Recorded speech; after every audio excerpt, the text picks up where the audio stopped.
It's a balance.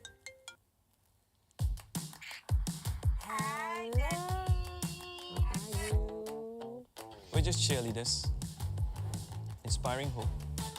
Okay. Get up. Very good. Excellent job.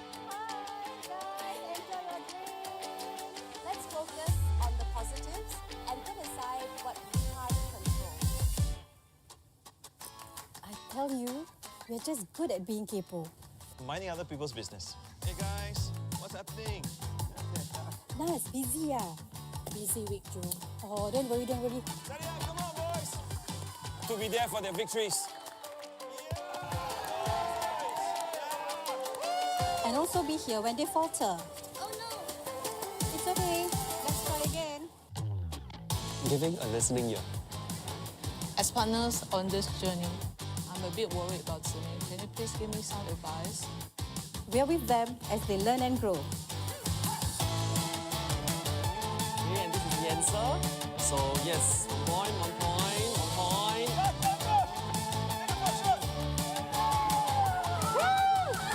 Well done! Well done!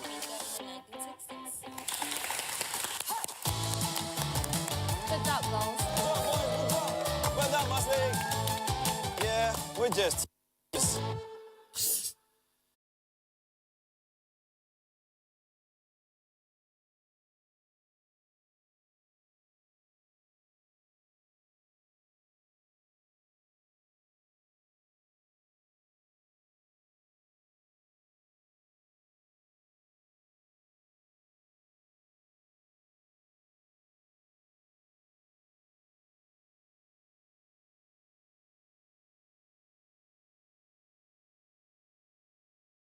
Dr. Tan brings science to life. Okay, so as I mentioned, He coaches his students to discover solutions, to dive into a subject from different perspectives. Dr. Tan taps on the principles of adult learning and creates opportunities for teachers to learn from each other. wellness, emotion, and His biggest joy is seeing others succeed. Dr. Tan shows his students that even the smallest idea can set off a big reaction. Whether on the school field or in the sports hall, Mr. Shang empowers his students with life skills through PE and CCA. His passion for fitness drives him to ignite a love for sports in his students. Breaking lessons up into bite-sized segments, he coaches students to actively champion their own learning. Through sports, Mr. Shang also teaches grit and nurtures resilience in students. Mr. Kevin Francis is a game changer. He created Catch, a card game to teach values. Through play, Mr. Kevin Francis nurtures confidence, facilitates understanding, and empowers his students to make positive life choices. He shares his wisdom and time, helping his students be the best versions of themselves. Mr. Kevin Francis shows his students that character is what really counts. Madam Nan believes language strengthens relationships and that language is a bridge to our heritage. She teaches the importance of yin shui si yuan and guides her students to express their gratitude to their loved ones. When the going gets tough for her students, Madam Nan puts herself in her students' shoes, encouraging them to overcome their challenges. For Madam Nan, being a teacher means more than teaching students to master a language. It's about connecting with students to touch their hearts and minds.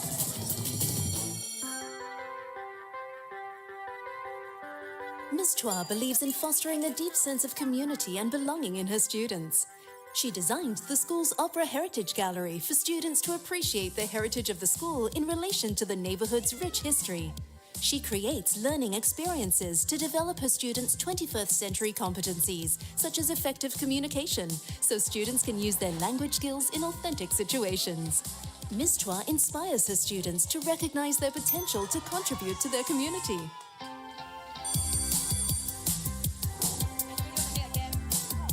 Learning by doing is the way to go. That's why Ms. Chia brings the industry to her students.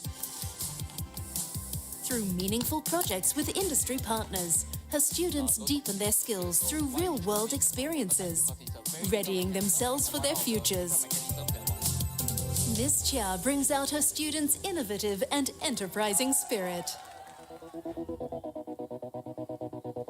For Mr. Mohan, nature isn't just a playground, it's a living classroom. He led his students to build a garden from upcycled materials, inculcating in them a commitment to sustainability.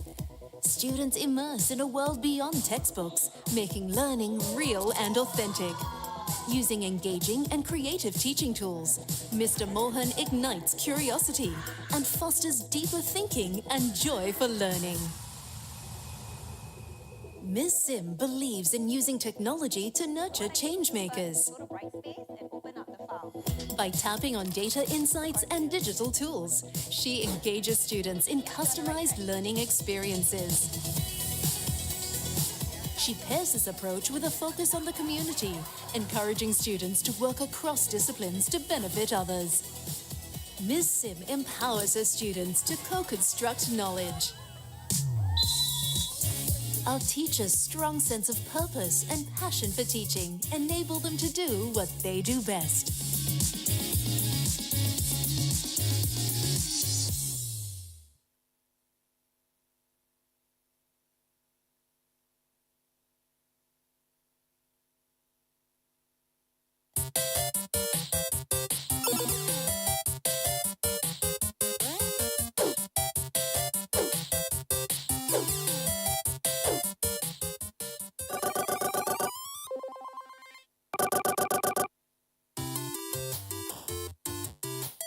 To me, a win in teaching is when my students see there's more to life than just good grades. They should be able to learn from both their successes and their failures. My win in teaching is when a student dares to try, even if there's a chance of failure. I believe that everyone grows outside of our comfort zone. When my students see learning as a way to build a life that they'll be passionate about. It is more than just the content of the subjects they learn in school. When my students are unafraid to be the fool, by which I mean the Shakespearean archetypal fool, in which they're often more insightful than people think they are. When my students feel loved and supported to genuinely enjoy learning, that's a win to me. Helping my students achieve their goals and developing their moral compass along the way. It is satisfying to see students transform into active citizens who pay it forward. To me, a win in teaching is seeing my students apply what they have learned in the service of others. When my students can see the links between geography and their everyday experiences, just like when they saw the connection between Taylor Swift concerts, the economy, and tourism. A win is to successfully leverage what is trending in tech and getting students excited by it. My teaching win is seeing my students' faces light up in smiles. This shows that they have understood a concept, overcome a challenge, or connected with my lesson. I had a student who later found hope to try again after giving up on herself. That's a win in teaching to me.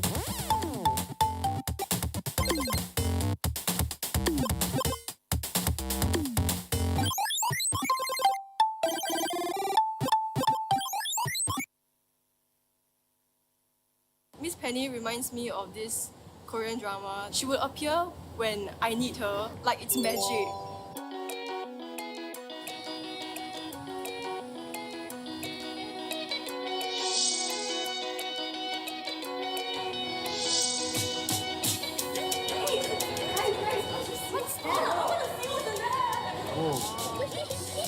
What is this? Hey guys, we can take photo. Tap to start, tap to start. Please answer the following questions to unlock the photo booth.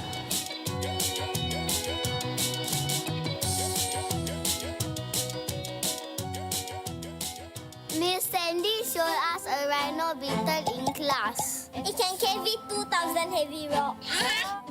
In MOE kindergarten, we learn through play, so we craft learning resources to give children a more tangible way to explore and discover. For my business presentation, Mr. Cheryl called me out during the award ceremony for best slide, which was very unexpected. and I thought I did badly, but he showed me otherwise. So my students, they are on this global entrepreneurship program, which allows them to go overseas and share their ideas with fellow participants. When I go overseas with them, I get to learn from other educators there as well. Miss Brahmi teaches us all to be thoughtful and not leave anyone out in the class. Miss Brahmi encouraged me to be the class monitor of 6R2.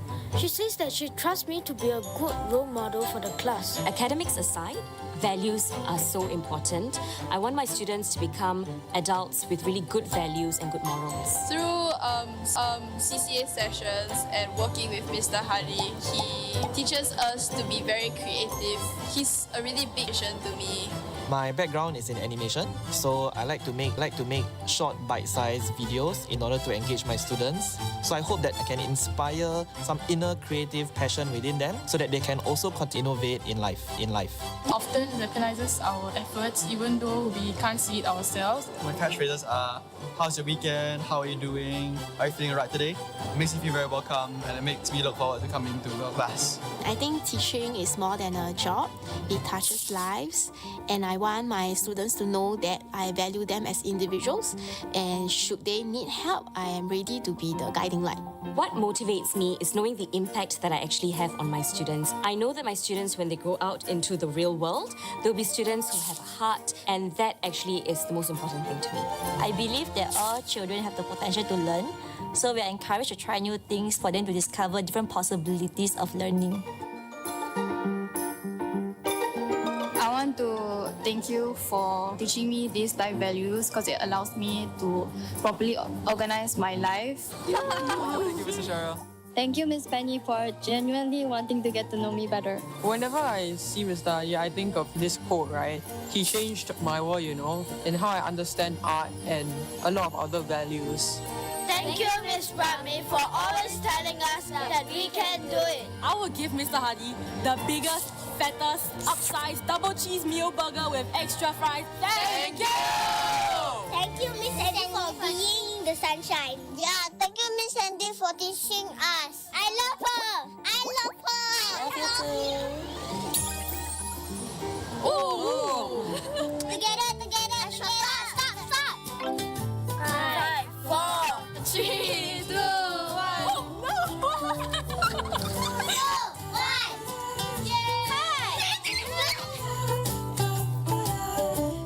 Be brave and just keep trying.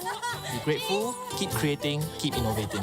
Be good people and do good in society. Keep learning and you'll get there. Be the best version of yourselves. We appreciate that you put in effort and hard work to teach us. Happy Teacher's Day. Happy Teacher's Day! Happy Teacher's Day!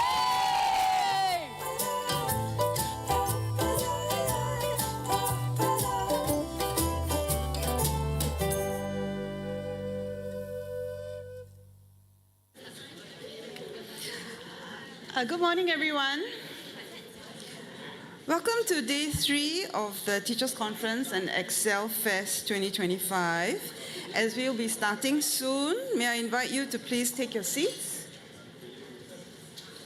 And do fill up the seats that are, nearer to the front, so that those who come in a little later will have spaces to sit.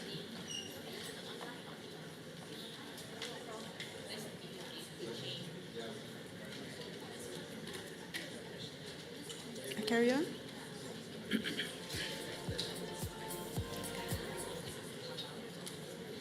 So my name is Tavam.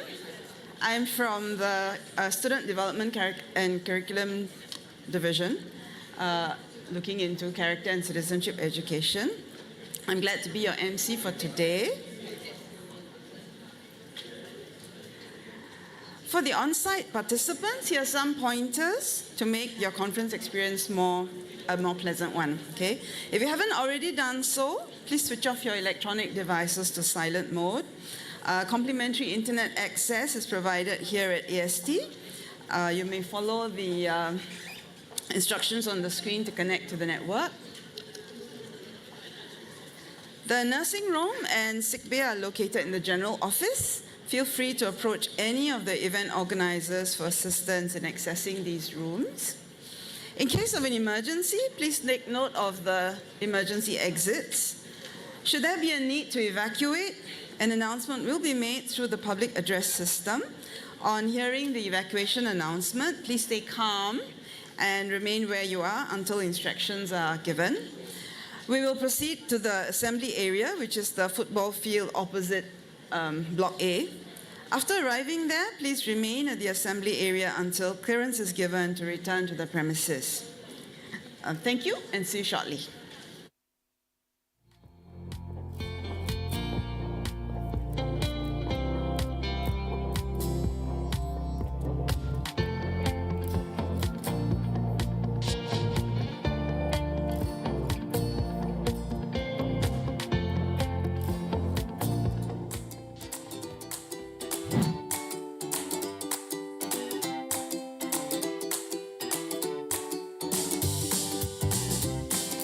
I remember on the first day in MOE kindergarten, I met new friends and I remember holding hands with them and walking to the new classroom.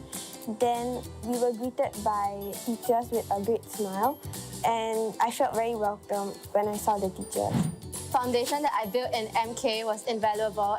I also developed my passion for reading along with other skills in MK. I think that helped me to transition into primary school. My favorite part was that we will act as the character in the story. My mother teacher would narrate the story and we all would act as the characters in the story, which was really fun. I really appreciate all the teachers and all the things that they taught us.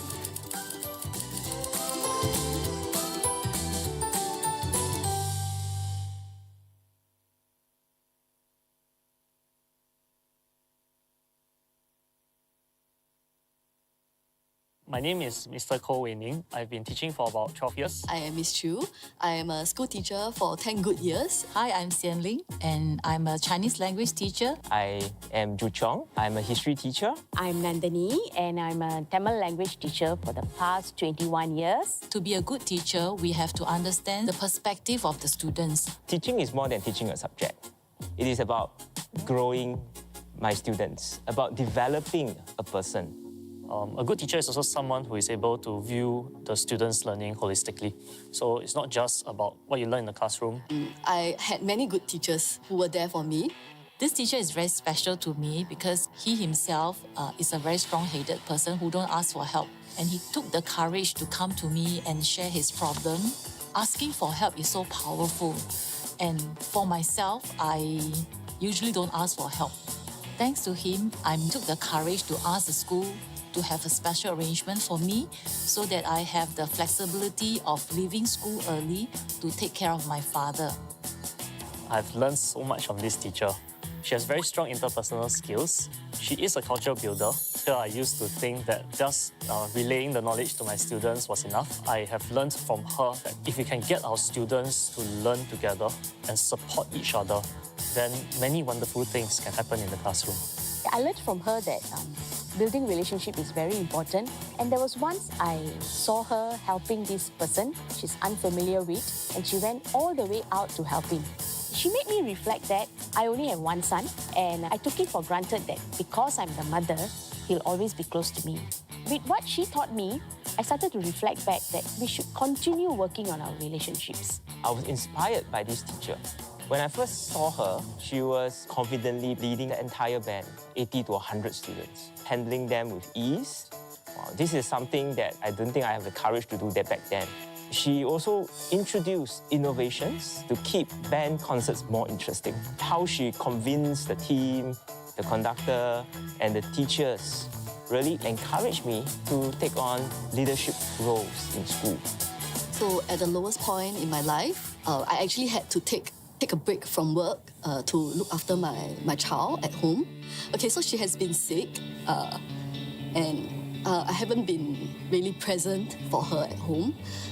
And it's with the encouragement from this special person.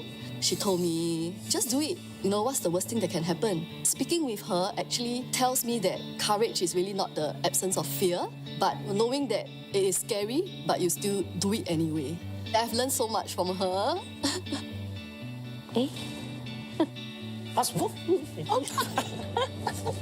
Yeah, 宝智。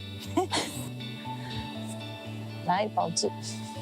It's been a while since I last saw her. I want to thank 宝智 for giving me the courage to open up myself and seek help when I need help. Why I can open up to you is because you showed care and concern to me during the point in time. That's why I trust you. I can share my stuff with you.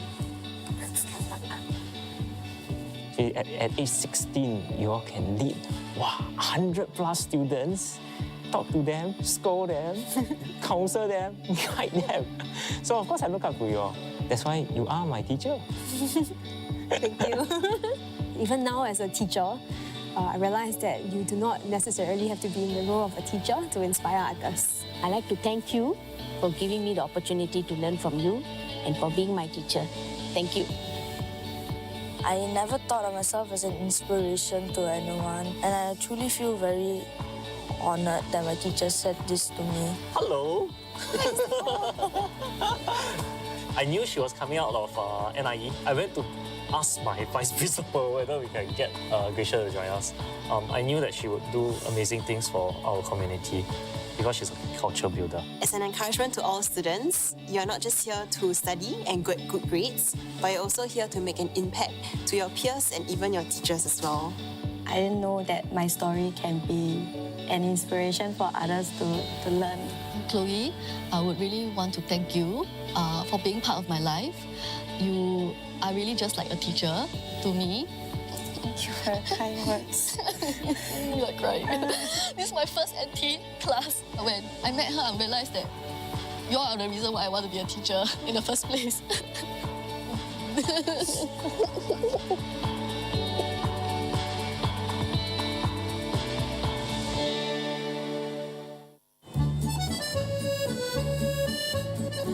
I have fond memories going to the Science Centre as a child.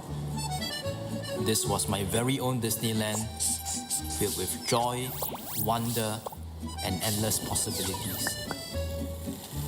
So when I had a chance for a work attachment here, it seemed like a really cool way to challenge myself and learn something new.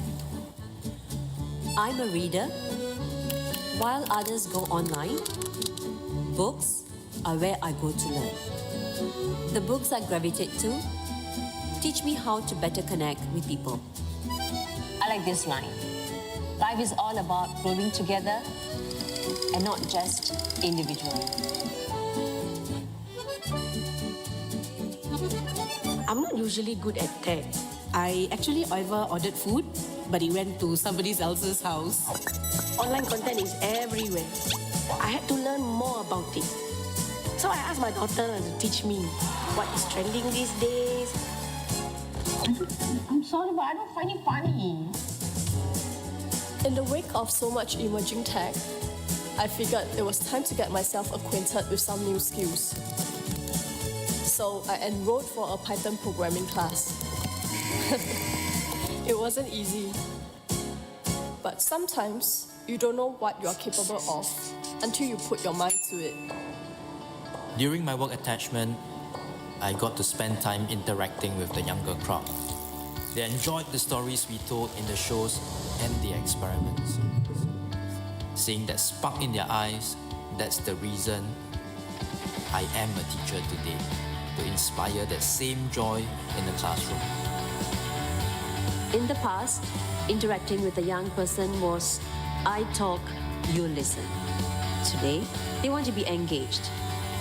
As I grew in my own journey, I realized if I want to bring out their best, I had to learn to connect better with them. Coding has inspired me to marry technology with the math I teach. It has also taught me to show the kids that math, like coding, requires patience. The most important thing is to try, because that's when they realize they can do it. My students find me awesome, that I am following the trend. Some of them say, well, I didn't know you also watch this. Every teacher wants their students to succeed. If I find out what is it that they like, I can use all those things to steer them. Only then can I teach them better.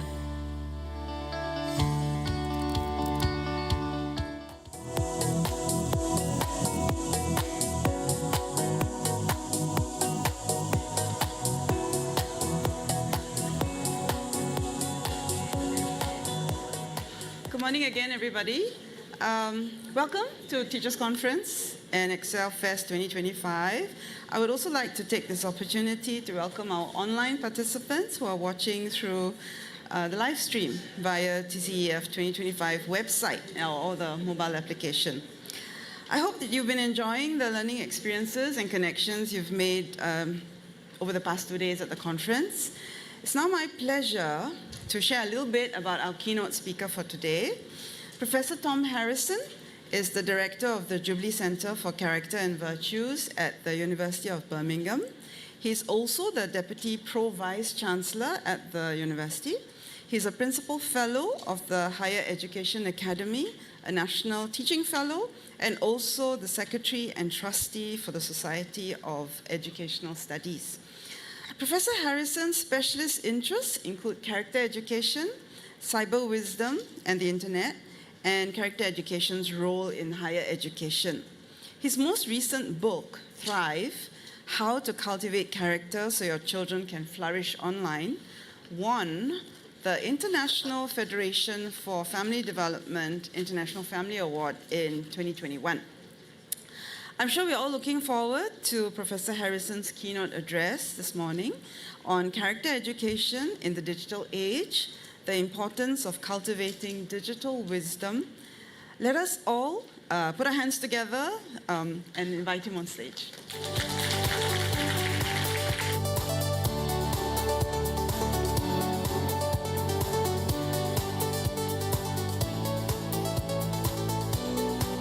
Good morning to everyone here, and good morning to everyone who is joining this keynote online.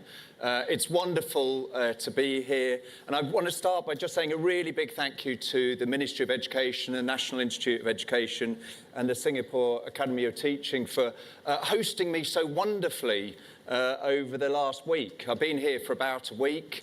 It feels like I've been here for about a year, I have to say. There's been plenty of activities I've been involved in during that week, to the extent that I've actually started to call my hotel my home, which is not good news, I have to say.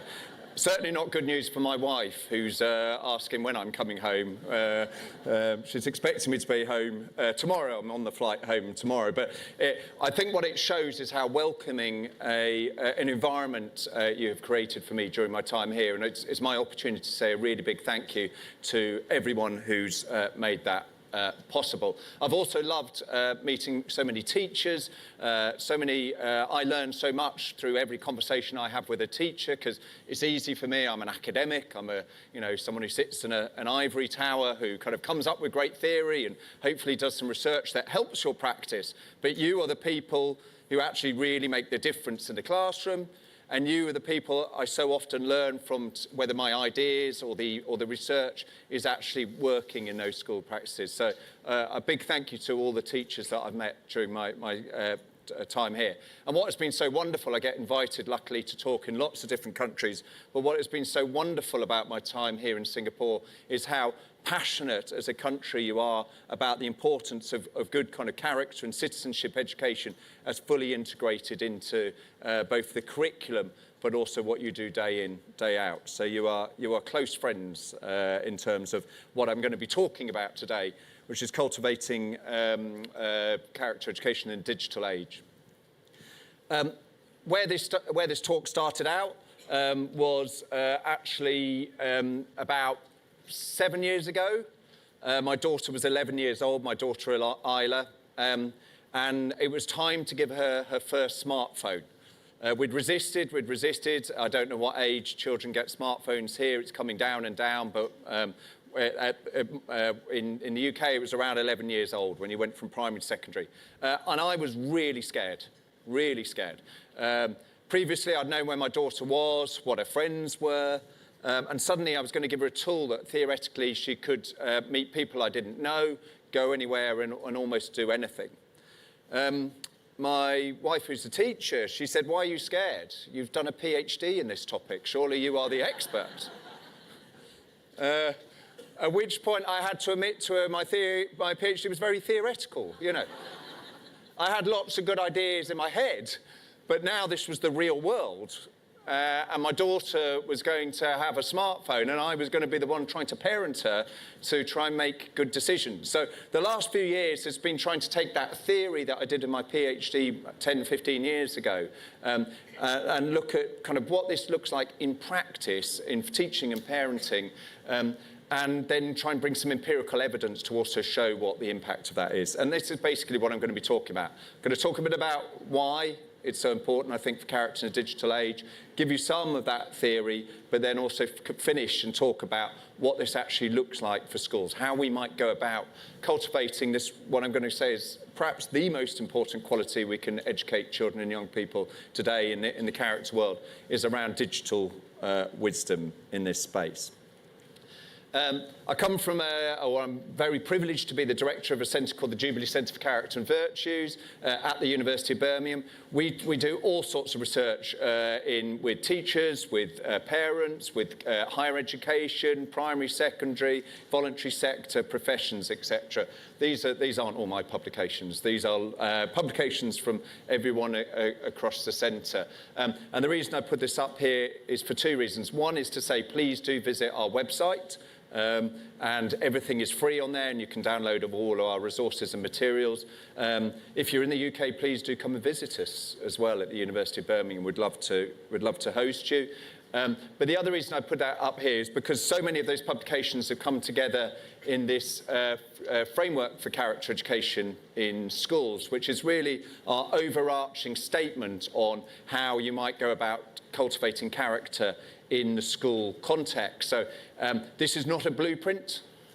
Teachers love a blueprint sometimes, I find. You want like a manual you can pick up and say, I can go and teach character education. This is not this. This is something to make you think about how you might cultivate or educate character in your own context.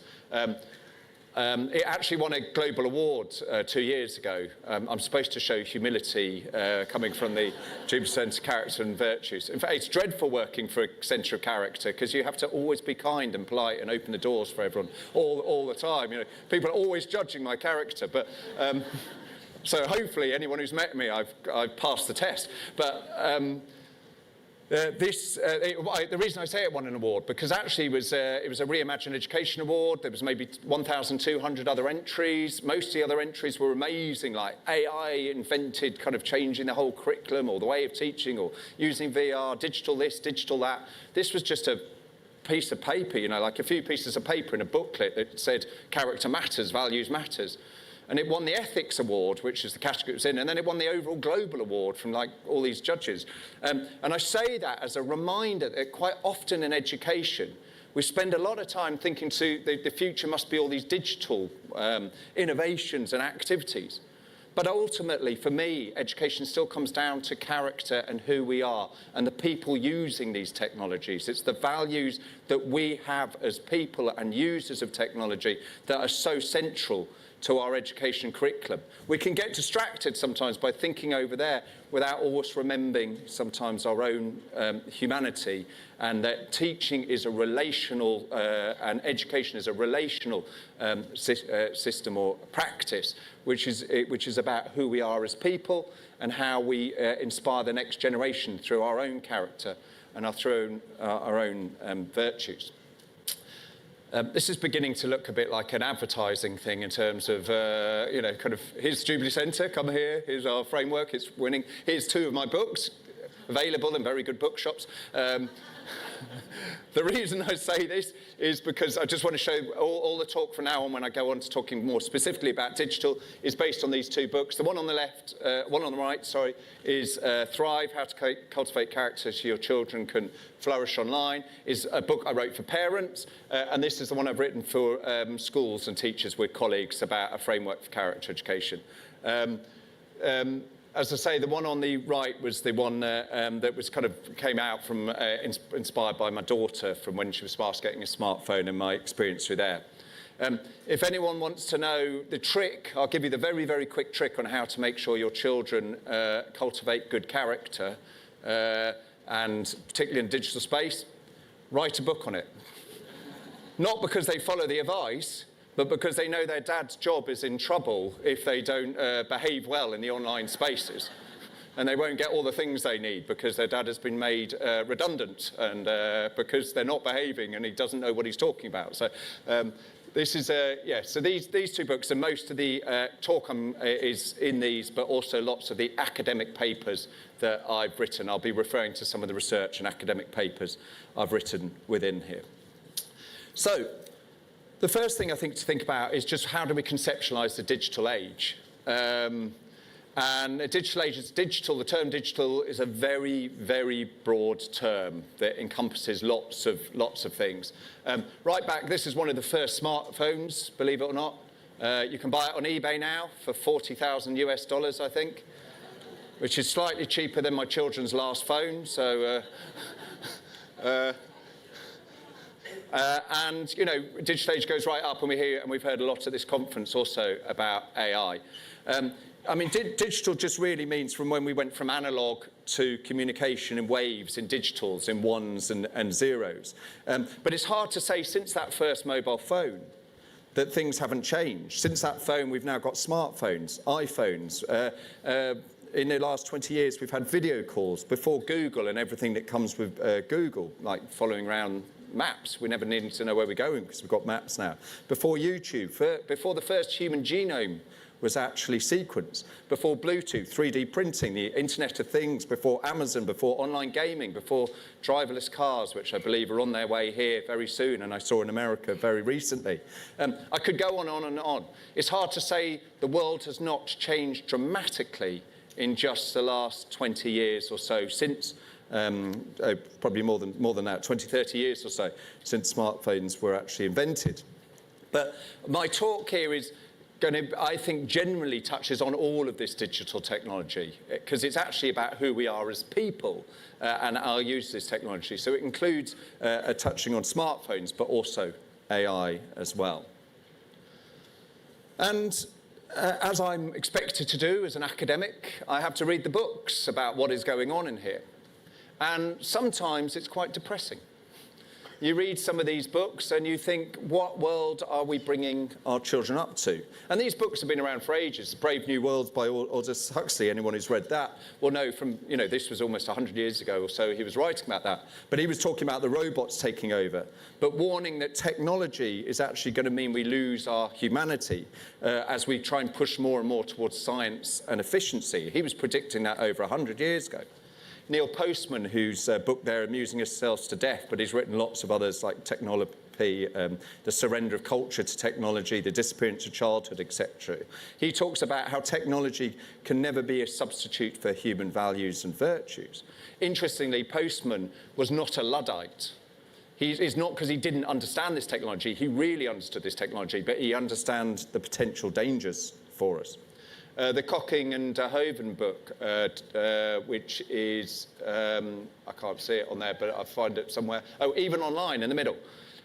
If you're having far too happy a day, read that book. That will definitely bring you down very, very quickly, but full of horrible, not nice stories at all about, you know, kind of the dark web and what happens in that internet space. Shirley Turkle, Alone Together, was very famous in talking about how the internet gives us this pretense it brings us all together, but is actually making us much more alone and operate lonely.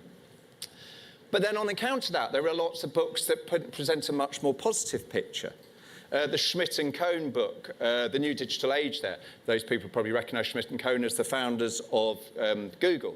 They famously actually had their first strapline, "Don't be evil."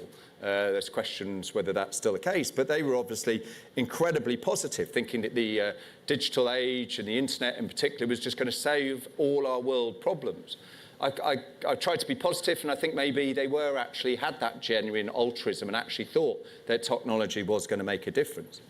Peter Etchell's, the book Lost in a Good Game up there, is a really good book for anyone who's got children who are playing a lot on games. My son plays on games quite a lot, and actually talks about gaming being really good for social emotional learning for children. My son is constantly talking with his friends, and I can hear how he's talking. It's an opportunity for them to build communities and bonds in that space. Of course, there's lots of problems with gaming as well. My own book I include in here in that book, I take a critical, realistic approach. I'm not trying to suggest that digital technology is good for everything and has not had issues, but I've also taken a very realistic approach that this stuff is not going to go away. Our children and we are going to continue to use smartphones in their next generation iterations. AI is coming at speed into everything that we do. This stuff's not going away. We have to be realistic about it and see the benefits, but also obviously critically realistic and realise that it's presenting lots of challenges for us as well. And so the starting position I have is really that digital technologies have the potential to positively or negatively impact on human flourishing. I try to take that kind of neutral view to some extent by saying that, you know, it's got chances positively and negatively. But then I argue that our individual and collective, and it's important that we talk about collective character here, communities of character, not just individual character, who we are as a collective of people in schools, in communities, that our collective character virtues and indeed digital wisdom, as I'll come on to, derives if this impact is more positive or negative. And I'll make that argument in a minute. I'll explain why I make that argument and hope you agree with me or partially agree with me. And the good news is then if we think that character virtues and digital wisdom matters and maybe the difference between moving some of the more negative into some of the more positive, then the good news is I'm going to also argue that character and virtues and digital wisdom can be educated. Not easily, but we can educate it, so we can do something about moving maybe some of those books that are more negative into some of the more positive space. Now, I'm not going to get away from here because I know the first question I'd actually have is everyone going, well, it's all very nice you saying that the technology is neutral and it's just about the users of the technology at the end of the day. This was a very famous technological determinist called Jacques Ellul, who was a French philosopher. Again, I think it's about 50 or 60 years ago he was writing. And he said that basically it's all very well to think the technology is neutral and it's just who we are using it. But he said that these features are designed in. Actually, the technology is trying to make us behave in particular sorts of ways, and sometimes those behaviours aren't good. And clearly, Silicon Valley pays millions and millions to kind of psychologists and others to find ways to keep our eyeballs glued to screens, to make us act in particular ways, or children act in particular ways when they get phones through various different activities they brought in. And anyone who's got children will know that our children are often glued to these smartphones for many of the reasons. So I'm not suggesting that there isn't been technology hasn't been engineered in a way that does encourage certain behaviours. But I'm still trying to argue that these smartphones, these phones have, ultimately, we're the ones who operate them. We're the ones, I've just seen it's 2 o'clock in the morning in the UK right now. That's not a good thing to say, is it? 7 hours behind. Ultimately, we're the ones who operate these technologies, so we're the users of them. So ultimately, it should still be our character and our values that should derive it, even though it is tricky. So I want to make the argument now why I think character really matters. And this is becoming an increasingly famous model for the domains of flourishing from Tyler van der Weel. He's at the Human Flourishing Program at Harvard University.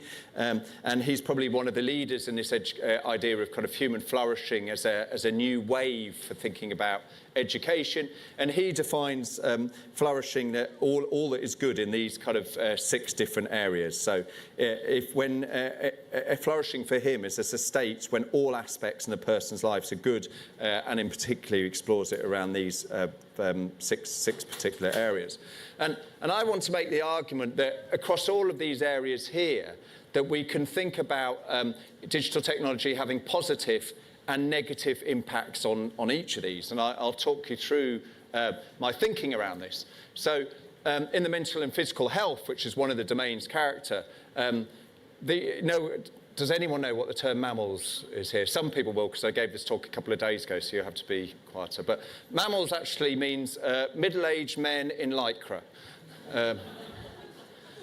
Just for clarity, I am a mam. I'm a middle-aged man. but I'm not in Lycra, so just to make that absolutely clear. But what this is, it's used in the UK quite a lot. It's men who dress in Lycra and do a lot of cycling, normally.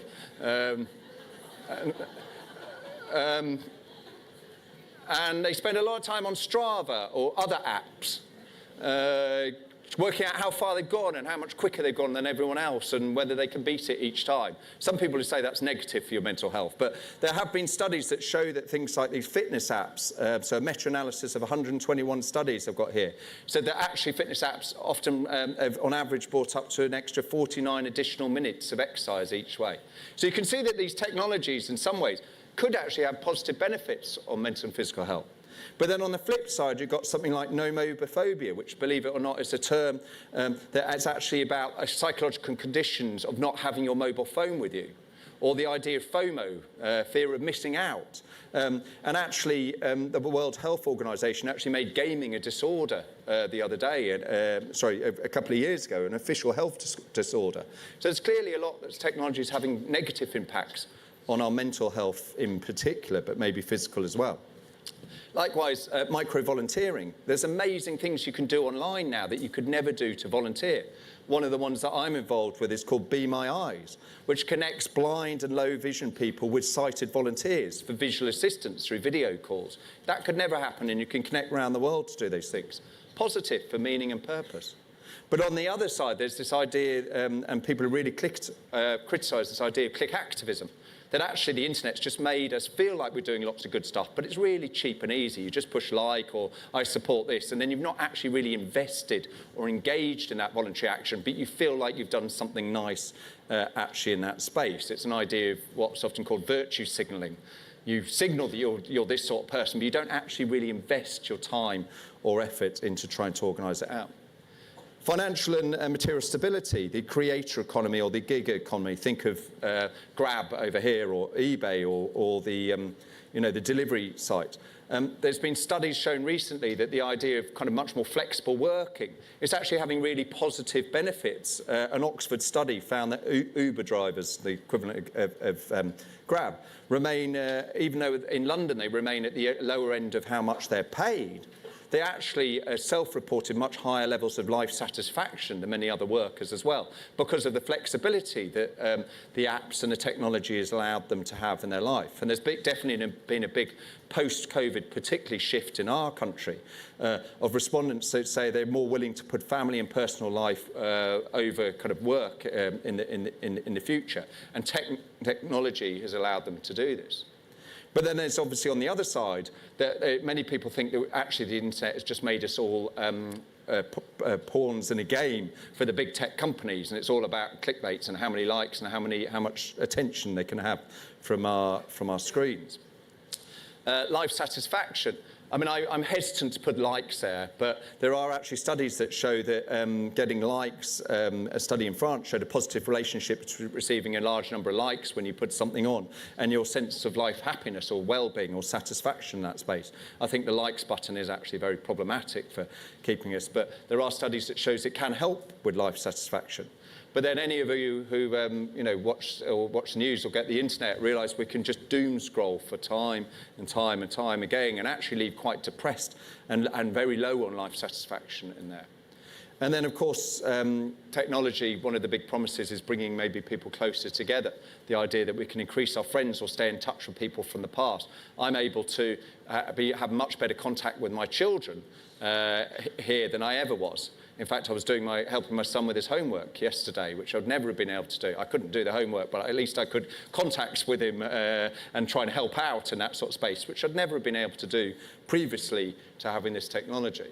But of course, and perhaps where we hear most about the negative impact on technology, particularly in schoolings, is around cyberbullying and trolls and how it's increased so much unkind expressions online. So that's broad. I mean, that's a quick flow through. But my argument, as you can see, I'm missing the sixth bracket of character and, as you can see, character and virtue is one of the 6 areas here. I've missed it off on this chart because I think it runs through everything. I think this could be the secret weapon we're looking for to really move some of these negative into this positive. I may be oversimplifying this, but I think temperance or moderation or self-restraint helps us know when we need to put our phones away and when we can use them for good purposes. Integrity, so modest, honest moral principles, helps us know when we need to take good actions that count and are meaningful and have a positive purpose, rich, deep actions. Prudence is the skill or judgment to manage ourselves and our tech resources. Or helps us move from really shallow, fleeting technology activities into much deeper, more meaningful use of those. Compassion is the opportunity to think we need to communicate with kindness and thinking about others in that space. So I would argue that all of this, we can actually move through here through a focus on character from the more negative to the more positive aspects of human flourishing. And ultimately, to get there is what we need is digital wisdom.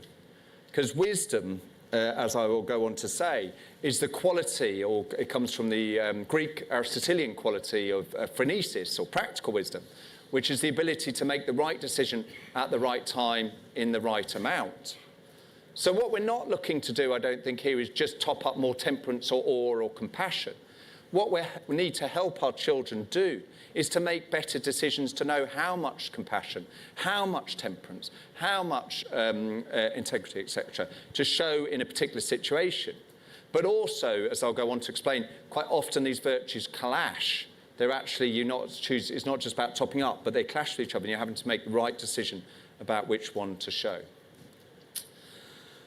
So that's me kind of really made the argument about why I think character really matters in the digital age. And now I'm going to go on to start talking about a little bit about the importance of digital wisdom, having hopefully made an argument why I think it kind of matters, but the importance of how we can do it in particular in education. And then I'll conclude by talking about how we might go about educating this quality based on some of the studies we've done. So I'm particularly attracted to digital wisdom for a number of different reasons. I think the ethical dilemmas online, which is so much as what we're really talking about, the micro-ethical dilemmas our children are having to make day in, day out about who to text, what to say, when to text, how to use AI in their exams or in tests or assignments. These are little micro-ethical interactions. But the big issues with a lot of these is that for these things, ethical dilemmas online cannot be predicted, cannot be managed by rules or guidance. Change as the technology develops and are situational, and often involve a clash or two or more virtues. So what I've actually started to look at is how using viewing this challenge through Western moral philosophy can help us perhaps think about this in a better way. And I've argued there's a limitation of deontological philosophy, which is deontological philosophy is like the philosophy of rules and guidance, basically. It's the philosophy of kind of putting in rules in place. Now, I would be very remiss as a parent if I didn't give my children certain rules. I can't, when my daughter was 11 years old, I didn't want to give her an unrestricted phone. At least, clearly, I put in rules about what technology she could go on and what she couldn't use. Unfortunately, she was cleverer than me. So she, at one point, I found she had what criminals call a burner phone, like another phone that I didn't know was actually going on there. And I found out, and then I got rid of that one, and then she managed to change the time signals or something. So when I put in the internet restriction on, she was changing how that was working. She had better digital technology. So my attempt to put some rules in place, by the way, my daughter's very good, just so you know, obviously, because I'm writing about character, so don't think ill of her. She's very good in that space. But, the temptation was too much. Friends were communicating through the night or at different times, and she wanted to be on there. She wanted to connect. She thought I was being unfair by putting these rules in place, and she found a way around them. But that's a micro example in my own home. But if you think on a macro example, our governments are struggling to regulate these technologies. We tried to bring through an online safety bill in the UK. It's been going through Parliament for years and years. The big tech companies are lobbying to stop these things happening. And even if we make it happen, these are global technologies where actually we're using technologies from different countries. It's outside of jurisdictions. So rules-based approaches to managing this is not easy. I'm not saying it's not necessary to try, but it is not easy. We can't rely on it. Likewise, a consequentialist or utilitarian philosophy, that's when you try and predict the future and then work out what we should do based on trying to predict the future. Well, that has issues as well. I don't think the big tech companies really predicted when they created this technology how many challenges it was going to have for kind of democracy and for polarization and for people operating in echo chambers in that space. But also my own research shown on a smaller example, how many children who were accused of being cyberbullying weren't actually wanting to do that at all. They just maybe communicated in a way that hadn't been received in a way that it was really understood. That's what it meant. This kind of idea of accidental cyberbullying is going on because they just hadn't predicted the consequences of, for example, one photo they might send to their friends suddenly going everywhere across the whole of the school, or one message that they thought was meant to be friendly. This is why we use a lot of emojis to try and help with that, or exclamation marks, or whatever. But communication online is not good communication often because we can't see body language, we can't see how it's expressed. So predicting the consequences is challenging as well.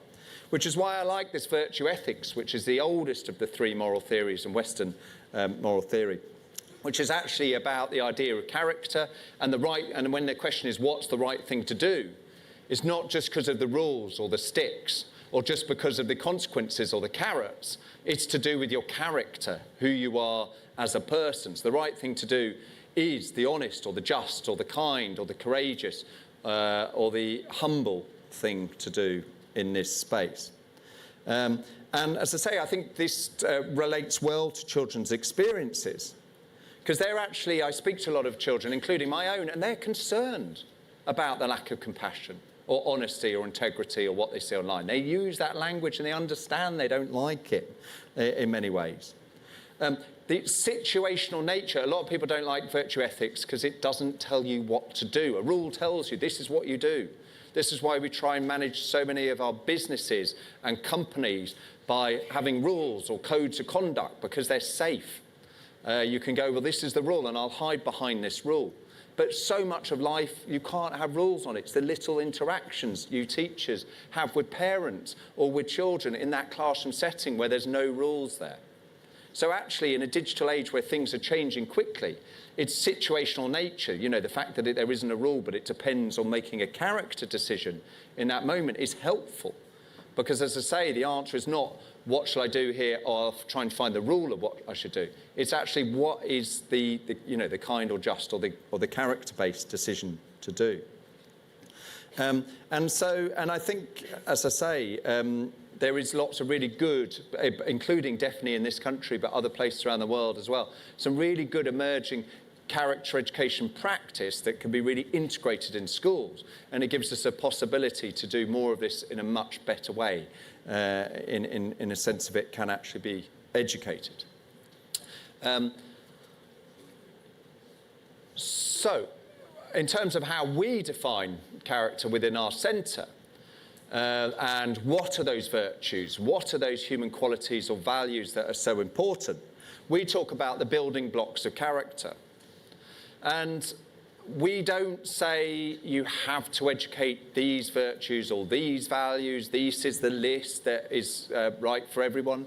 Of course that wouldn't be true or right, because human experience is diverse and we live in diverse communities, etc.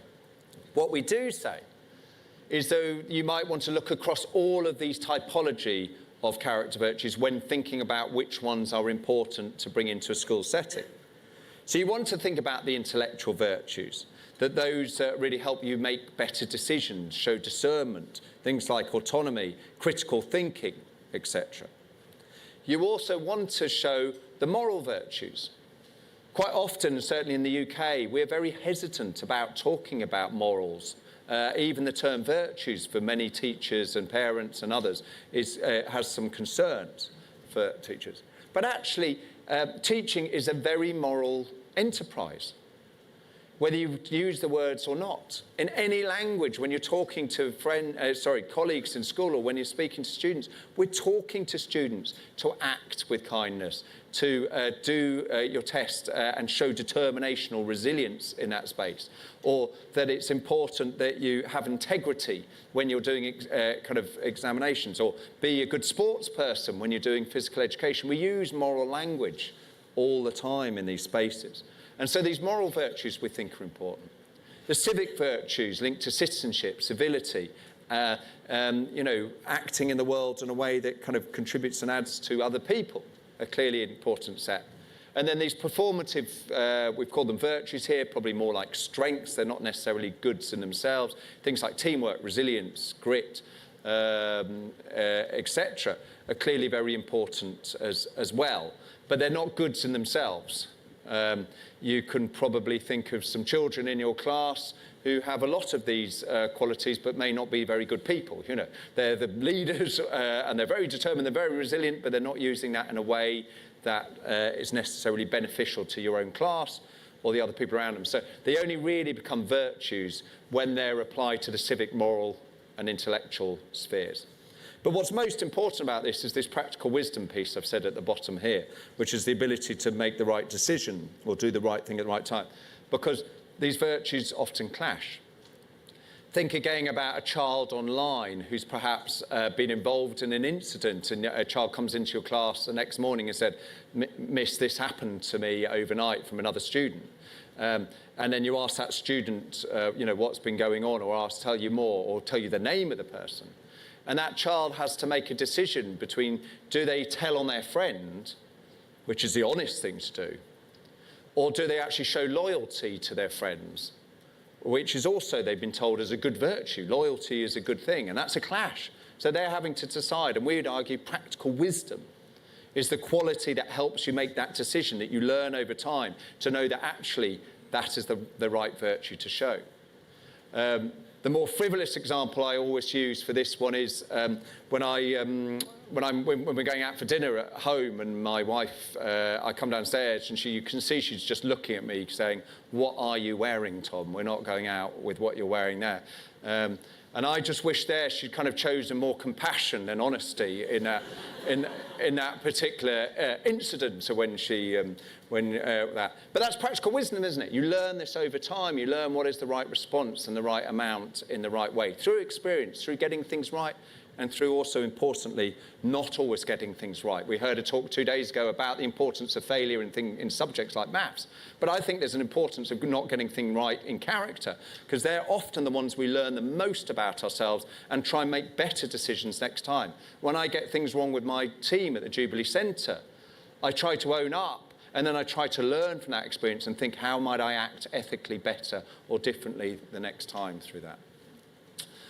And the good news is, we did a study with both adolescents, I think they were 11 to 16-year-olds, and parents, and both of them we gave them 8 virtues, 2 from each bracket, and both of them put wisdom as their most important. When we said which one was the most important, or what's the most prized virtue in online interactions with parents. And this was their top 2 qualities.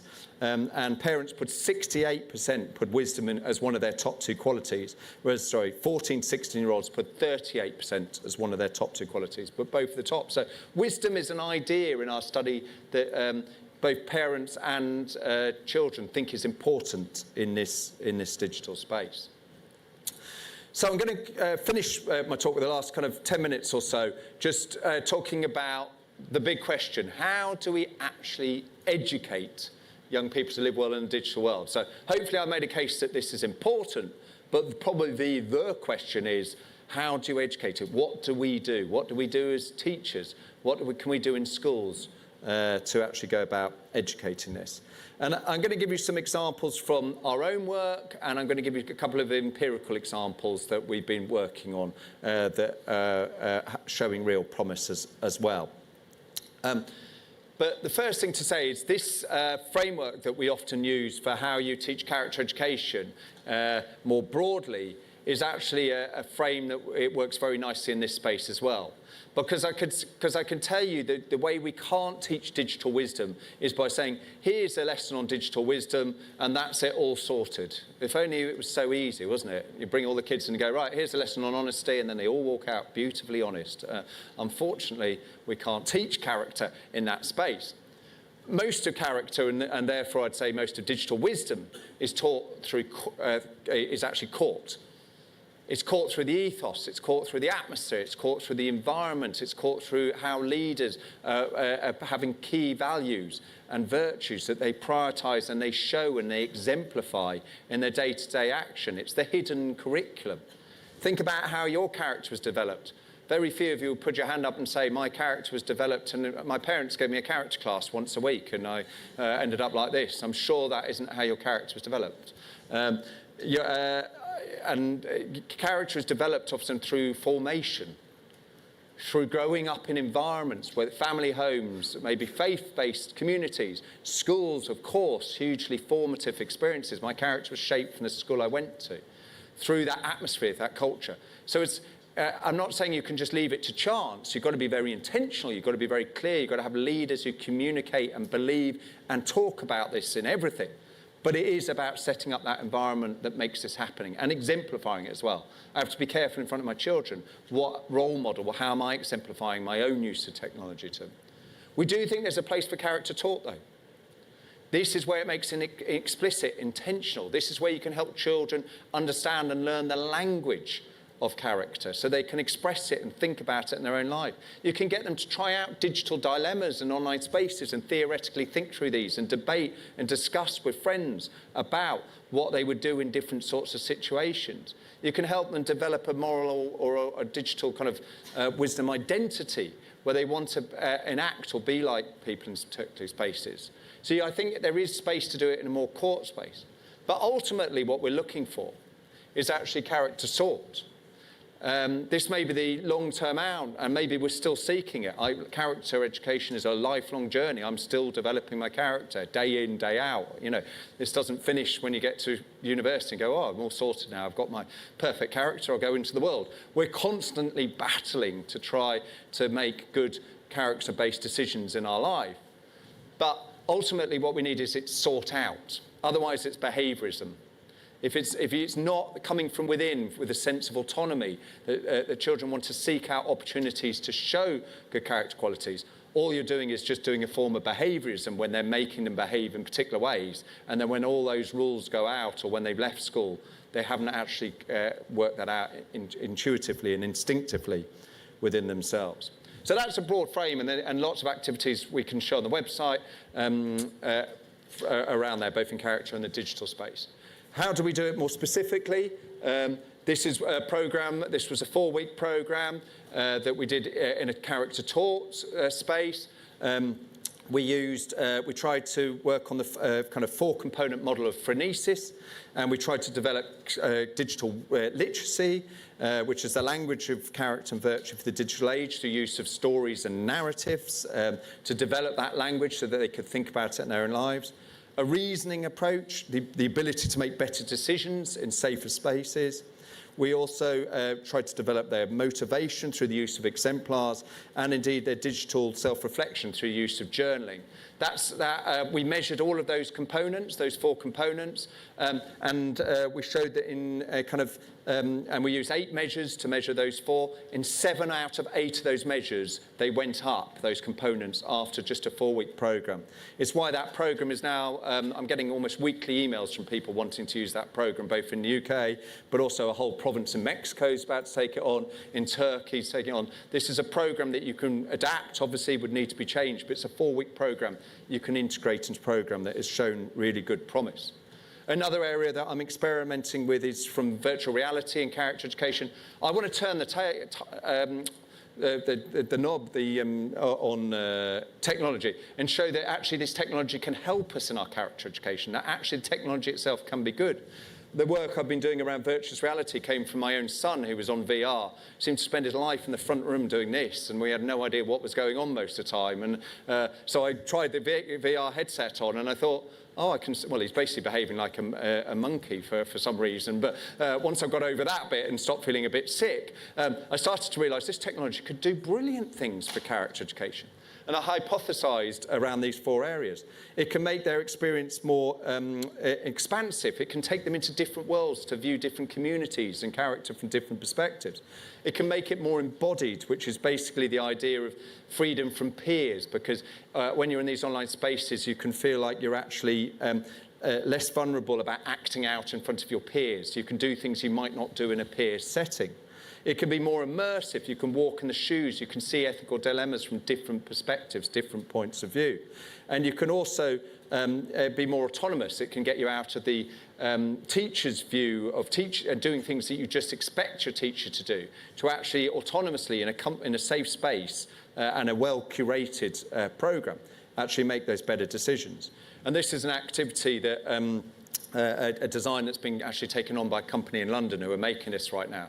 They made a really bad avatar of me as the facilitator in it. I'm not happy with that bit of it. But the programme itself is really exciting because the child's walking around a school and experiencing an ethical dilemma from different ways.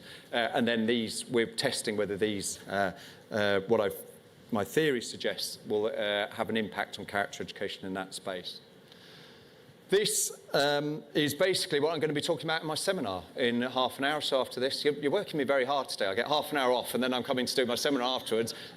So come to it. It'll be great. But I'm going to go into this framework for schools. So that's a pitch basically for that. But I do want to conclude by just saying I presented a picture of theory of character and digital wisdom and why it matters. I've started to give you some examples, and in the seminar I'm going to go deeper into some of those examples of what we've done. But I just want to conclude by obviously recognising there's many challenges that we still have here. These include the tech companies. The tech companies cannot be let off because they're the ones creating the technology that actually is making such a difficult moral playground for our children to play in. One of my hopes for character education in the digital age is that actually the next generation of tech companies might think about this much more in their activities. We must also recognise that so much research on the impact of this is behind the curve. Technology moves so quickly that, of course, it's really difficult to do really good research to see where the impact is, which I think this is why so many of us as parents and educators are what I say is shooting in the dark, because we haven't been told empirically what we should do in our practice, but also while trying to hit a moving target, because who uses, well, you probably all do use Facebook these days, but I can trust you, children are not using Facebook right now. They're using other technologies. The technology moving very quickly in terms of the apps and what they're actually using. And this is why digital citizenship education is so difficult to teach in schools right now, because there isn't often, or certainly in our own country, a proper curriculum for it. So much of digital citizenship education is reactionary. Something goes wrong, and suddenly the teacher has to organise an assembly or something to try and address and deal with it. And there's not maybe enough teacher training and CPD, again, in our country in this space. So what I hope I've tried to do here is understand that this is challenging and difficult, but also try to present that there is some really good kind of emerging frameworks that we can use to make this much more deeper and integrated into our work. Start to show evidence where it is of programs that really can make a difference.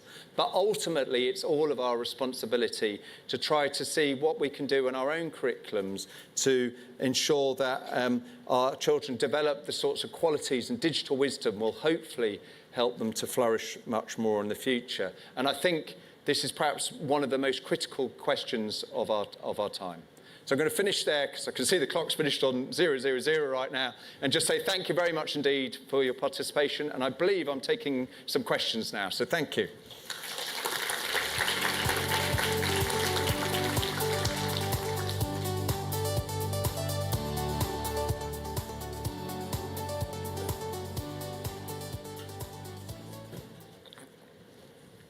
Right, so thank you very much, Tom, for that really lovely keynote address. At least all, we have an idea of how we can continue to flourish as human beings in this digital age. So thanks a lot for that, for the lovely ideas and so on.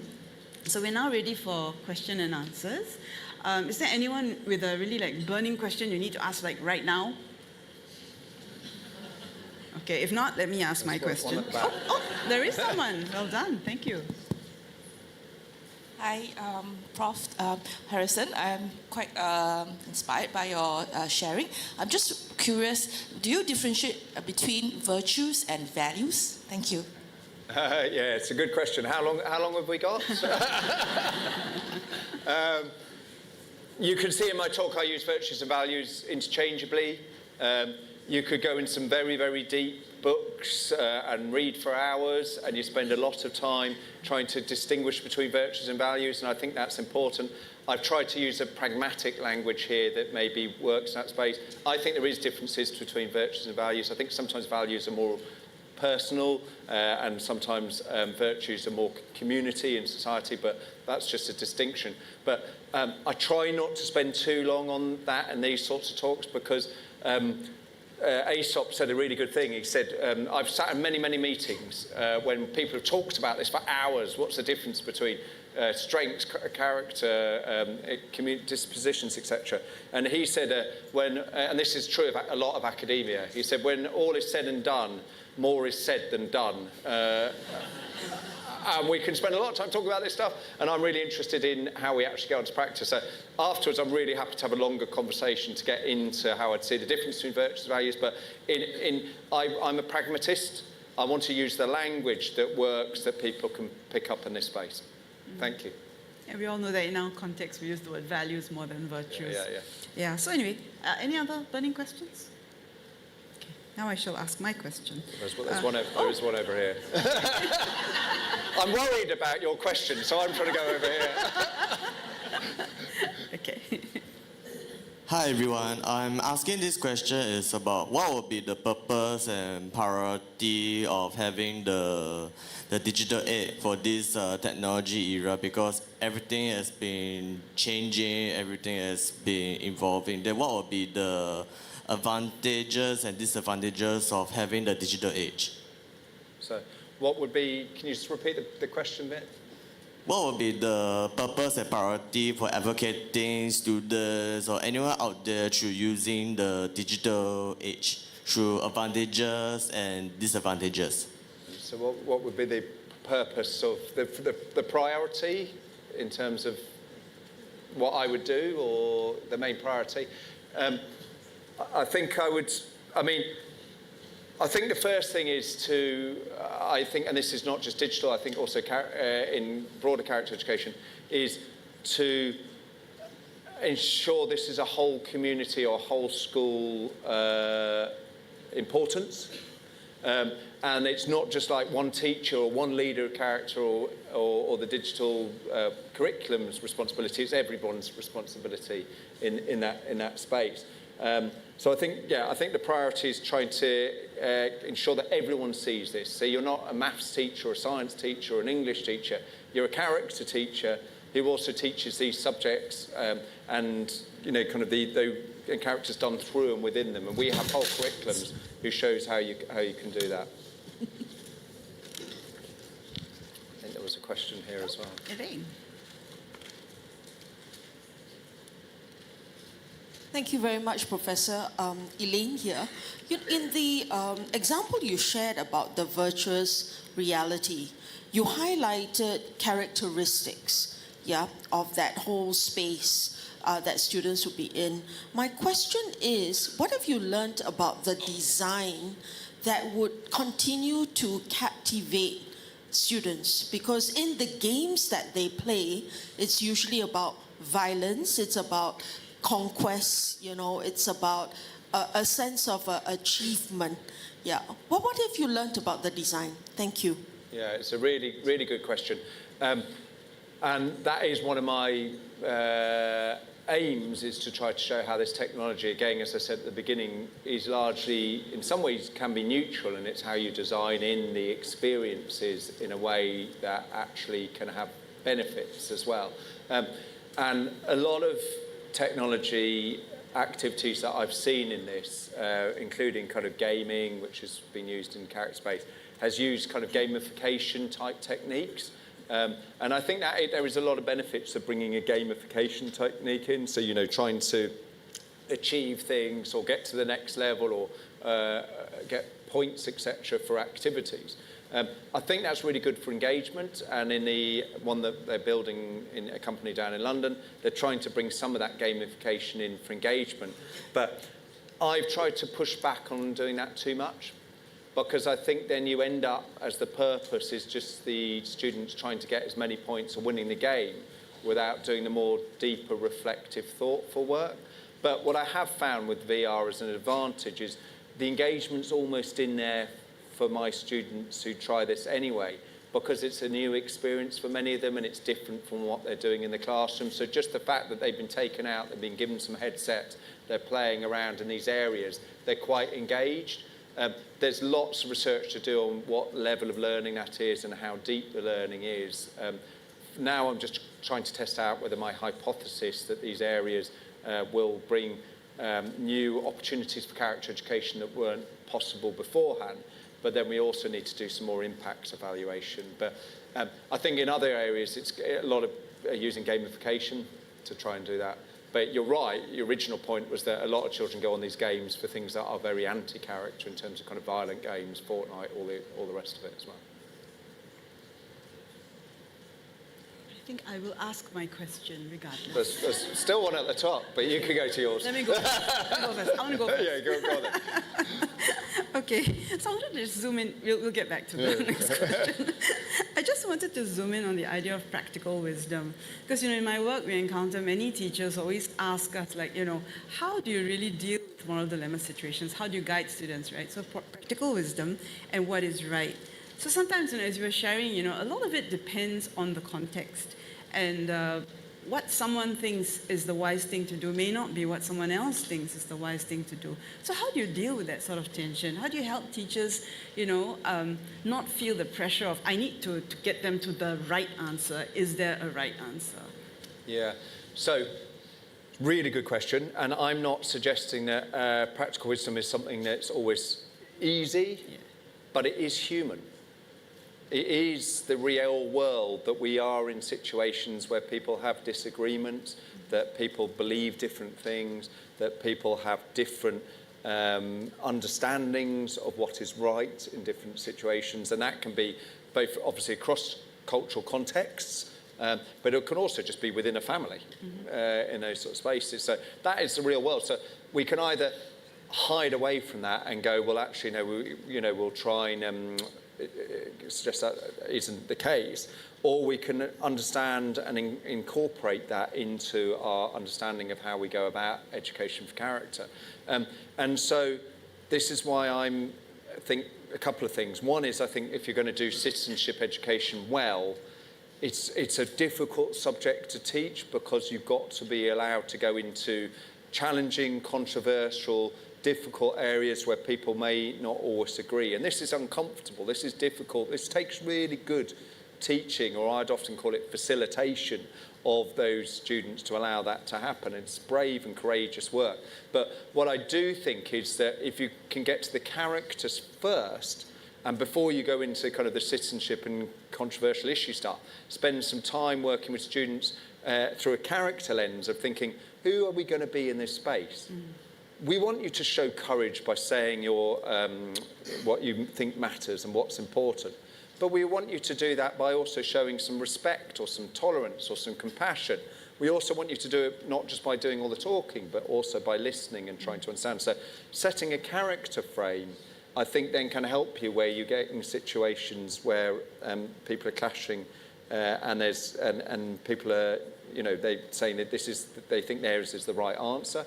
And I suppose a similar case for practical wisdom is that we're going to have to get to situations and be comfortable, and coming back to the digital age, particularly comfortable, that our children perhaps won't always get things right. What they think is right won't necessarily be what we think is right. But as I said earlier, they've been dealt a very, very difficult moral playground.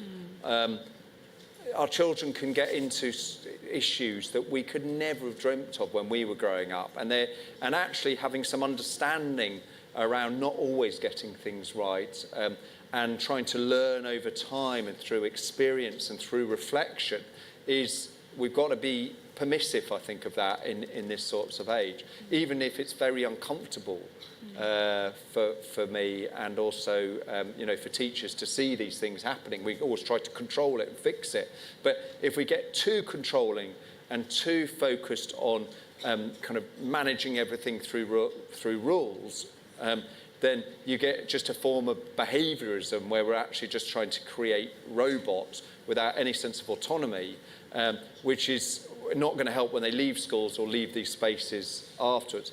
But just to be absolutely clear, I'm not anti-rules in any way. They absolutely need to be in parenting. They absolutely need to be in schools. They absolutely need to be in the professions, codes of conduct. These things are 100% necessary, but they are not everything. You have to have the character work on top of it. So I suppose helping the children understand why the rules are in place and looking at rules from a character lens as well. Yeah. Exactly. So a very interesting question is, should smartphones be banned in schools? It's one of the questions I'm going to be looking at in the seminar. And you will find children who go no. Whereas teachers, and I know it's happening here and it's happening in our country, lots of schools are beginning to ban smartphones in schools for a very good reason. But taking your children with you, giving them evidence about the impact of smartphones on them, getting them to think about this is a good way of gauging that in that space. Yeah. Thank you. Okay, so now we can go to the next question. Thank you. Good morning, Prof. Can I just, my students are actually 6 to 12 years old. That's the the age of my students. I was looking at your 4 quadrant, which is reasoning, self-reflection, motivation, and literacy. So I was hoping that you can actually share a bit more in terms of which of this quadrant will be much more age appropriate for 6 to 12 years old. And could you mind sharing a little bit more about the literacy part and motivation? Yeah. And I was just thinking, in terms of self-reflection, what if we caught students doing the wrong things? How can we turn it into a kind of a digital wisdom rather than something? Yeah. Thank you. I think I get it. So how does that framework work in a kind of year 6 or younger age group? And then particularly about the reflection and children not always getting things right. That course is for 11 to 14-year-olds, and if year 6 is younger than that, I think, in this country. So I think some of that could be adapted, because it's you can still keep the 4 components, but you might need to change the content of what you use within those 4 components. But you can still use in fact, I would encourage that to happen, because children are getting smartphones and using digital technologies younger and younger and younger right now. And in fact, 11 to 14 might be too late for some of this work. But I think you can still do it. It's just about the different content for adapting, the different stories, different use of exemplars, how you scaffold reflective tasks in a way that are appropriate for children. The second question, if I heard you right, was about a kind of reflection and children making mistakes. I think, as I've just said, that's a great learning opportunity. That's what I would be using reflection for, is to get students to think through their actions, think through how the outcomes of those actions through a character lens, and think about what they might do differently next time, or which value they wish they'd express more in a particular context. Right, so thank you, Professor Harrison. I think, we've run out of time, and we need to stop here. I know there are probably several other questions that people want to ask as well, but you can always stay back for the next session, and then perhaps we could ask our questions then. Right, so we are going to thank Prof. Harrison again for sharing his wisdom with us. And I'd also like to thank everybody here, and the questions we've had, as well as the online participants. We will see you again in a bit. It's time for your break now. Thank you, everyone. Thank you very much indeed. Thank you. Good. It's getting hot up there.